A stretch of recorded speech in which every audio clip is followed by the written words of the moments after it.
मित्रांनो, आत्ता मी बार्शी आणि कासारवेडी रोड या रोडवर आहे. ओढ्याला तुडुंब पाणी आलेलं आहे. तुम्ही पाहिलं तर या ठिकाणी हे पाणी आहे. असं त्या ठिकाणी दूरवर काही लोक मासे पकडत आहेत आणि बार्शीपासून साधारणतः बार्शीच्या हद्दीच्या बाहेर, नगरपालिकेच्या हद्दीच्या बाहेर हा रोड येतोय. तर हा रोड मी तुम्हाला दाखवतोय. हा व्हिडिओ यासाठीच केलेला आहे की या पुलावरची अशी बिकट अवस्था आहे. तुम्ही पाहिलं तर तुम्हाला हे असं पूर्ण याच्यावरचं सिमेंट गेलेलं आहे आणि हे कुठल्याही क्षणी ॲक्सिडेंटचं निमित्त होऊ शकतं. इथे जर पाहिलं पुढं आलात तर तुम्हाला या ठिकाणी हा व्हिडिओ मी मुद्दामून तयार केलेला आहे, लोकांच्या सुरक्षेसाठी आहे. इथून जर तुम्ही पाहिलं तर हे लोखंडी स्टील असं पूर्ण उघडं पडलेलं आहे, दिसतंय. तर ह्या स्टीलची अशी अवस्था आहे की कुठल्याही क्षणी हे ॲक्सिडेंटचा कारण बनू शकतो. तुम्ही पाहिलं असेल हे पूर्ण उघडं आहे.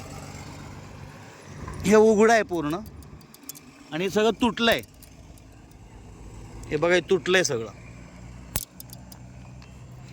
आणि ही जी हा स्टील असं बाहेर आलं आहे पूर्ण. बघितलं असेल तुम्ही तर हा पूर्ण स्टील बाहेर आलेला आहे आणि अशी बेकार अवस्था आहे. इथं पण असंच आहे.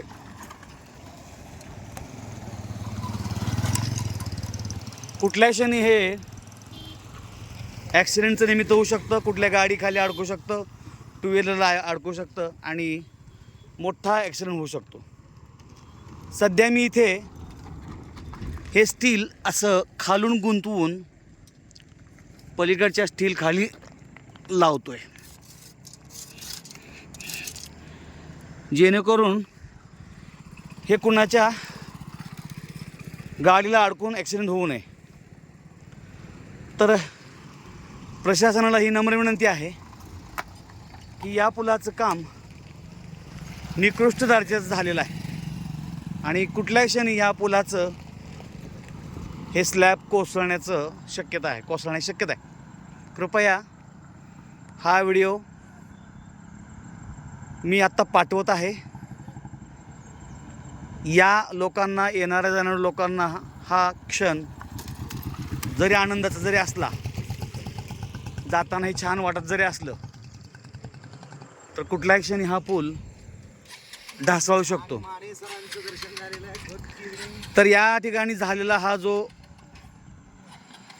पुलाचा विध्वंस किंवा पुलाचं बांधकाम झालेलं आहे, त्याच्यासाठी हा व्हिडिओ मी केलेला आहे.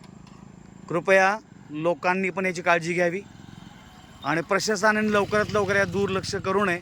लवकरात लवकर चालू करण्यासाठी किंवा चांगलं करण्यासाठी प्रयत्न करावा, ही नम्र विनंती.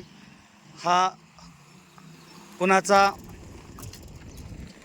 कुणाची निंदा करण्यासाठी किंवा कुणाला मुद्दामून त्रास देण्यासाठी नाही, ते केवळ लोकांच्या सुरक्षतेसाठी, लोकांची सुरक्षता महत्त्वाची आहे यासाठी हा व्हिडिओ बनवलेला आहे.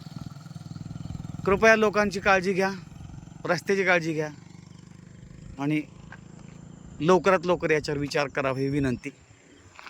धन्यवाद.